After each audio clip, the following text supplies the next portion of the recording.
नमस्ते दोस्तों, मैं डॉक्टर मयूक गुहा, कंसल्टेंट स्पाइन सर्जन। हमारे ओपीडी में ऐसा कई पेशेंट आते हैं जो यंग पेशेंट है, उम्र कम हो 20 से 40 के अंदर, और बहुत ज़्यादा रीढ़ की हड्डी में दर्द हो, कमर में दर्द हो, और ये दर्द सुबह ज़्यादा होता है। ये क्या नॉर्मल बैक पेन है, आमतौर का बैक पेन है? जी नहीं, ये कुछ और भी हो सकता है, जिसको हम बोलते हैं एंकाइलोजिंग स्पॉन्डिलाइटिस या रीढ़ की हड्डी की गठिया, बहुत लोग जो बोलते हैं। ये एक फैमिली में बहुत सारे लोगों में देखा जाता है कभी कभी, और ये ऑटोइम्यून डिजीज है। इसमें क्या होता है कि ये शुरू होती है करीब 25-30 साल से, स्पेशली मेल में ज्यादा होती है, आदमी में। और इसमें होता है कि पहले एक जॉइंट इन्वॉल्व होता है, सैक्रोइलेक जॉइंट, जो रीढ़ की हड्डी हमारे कूल्हे को हड्डी के जोड़ता है, और धीरे धीरे वो ऊपर स्प्रेड करता है। मतलब हमारे रीढ़ की हड्डी का जो सारे छोटा छोटा जॉइंट है वो हड्डी बन जाता है, फ्यूज हो जाता है। सो नॉर्मल जो फ्लेक्सिबिलिटी रहता है हमारे रीढ़ की हड्डी में, सामने झुकना या सारा काम करना, वो धीरे धीरे खत्म हो जाता है। पेशेंट को हमेशा लगता है कि बॉडी बहुत ज्यादा अकड़ापन हो, कुछ काम नहीं कर पाते हो, या कुछ सुबह उठने के बाद इतना तकलीफ होती है, 1 घंटा 2 घंटा पेशेंट मूव भी नहीं कर पाते।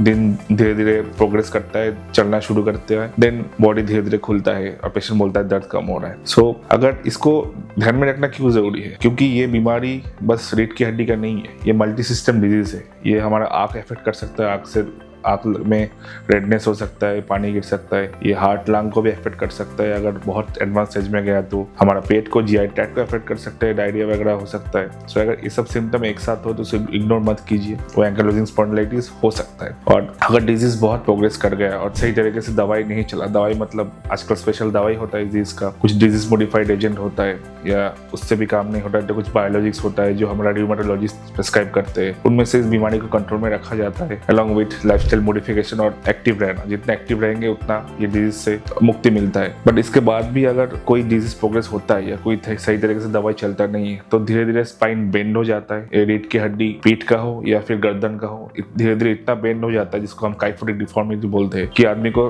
सामने देख के चलना मुश्किल हो जाता है, सामने झुक जाता है, सामने देख भी नहीं पाता है, और हड्डी इतना कमजोर हो जाता है इस बीमारी में कि बहुत ही कम झटके से ये टूट सकता है, फिर वो पैरालिसिस भी कर सकता है। So our aim should be कि इस बीमारी अगर हो भी किसी को, वो आगे ना बढ़े, उसको कंट्रोल में रखा जाए, लाइफस्टाइल एक्टिव रखे और दवाई सही तरीके से खाए, सो दैट जो डिवास्टेटिंग कॉम्प्लिकेशंस है वो हम रोक पाए और पेशेंट एक हेल्दी लाइफ जी पाए। धन्यवाद।